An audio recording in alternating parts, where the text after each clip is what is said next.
এইটাই হচ্ছে আমার বেডরুম, এইটাই হচ্ছে আমার ড্রয়িং রুম। এইখানে চলাফেরা, এই রাস্তায় চলাফেরা করি।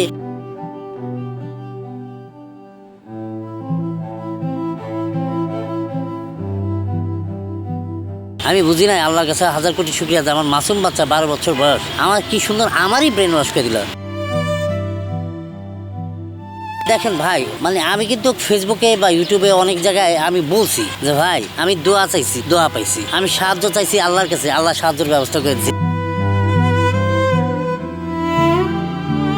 আমার বাচ্চাদেরকে আমি ব্রেন ওয়াশ করছি, যখন থেকে দেখতেছি আমার কাজ নাই তখন থেকে আমি ব্রেন ওয়াশ করা শুরু করছি। আব্বা ছোট ছেলেরে বলছিলাম যে প্রত্যেক বছর তো তোমাদের ধরো ঈদ করার মতন মোটামুটি ভালো মার্কেট হয়েছে, করাইছি। তোমাদের এইবারের ঈদটা যদি আমি ধরো যে ভালো কিছু কিছু না দিতে পারলাম, ধরো যে দিতে পারতেছি না, তাতে কি কষ্ট পাবা? তো আমার ছেলে আমার বলছে, বাবা বিগত সময় যেসব জিনিসপত্র আমার দিছ, জুতা দিছ না 80টা, পাঞ্জাবি দিছ না 80টা, গত বছর ঈদের কাপড় চাপড় দিছ না, দিছ, ওইটাও আছে।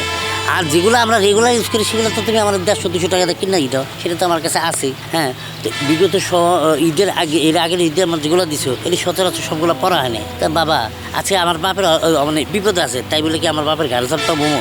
আব্বা তুমি এই বছর না দাও, কোনো অসুবিধা নাই, যখন তোমার কাজ আসবে, যখন তোমার হাতে টাকা আসবে তখন আমার দিও, আমার কোনো আফসোস নাই, তখন আমরা ভালো মন্দ খাবো না। এটা আমার সন্তানের কথা। আমি বুঝি না, আল্লাহর কাছে হাজার কোটি শুকরিয়া যে আমার মাসুম বাচ্চা 12 বছর বয়স আমার কি সুন্দর আমারই ব্রেন ওয়াশ করে দিল। আমি আমার ছেলেরা তাদের কোনো চাওয়া নাই, কোনো চাওয়া নাই। আমি ভিক্ষা করতে চাই না, আমি ভিক্ষা করতে চাই না, কারণ মানুষ আমাকে ভিক্ষুক বানাইছে। এই কাজ খুঁজতে যায় দেখা গেলো আমি ফকির হয়ে গেছি। কাল বলো তুই কাজ করো না ভিক্ষা করো, এটা কোনো কথা হইতে পারে?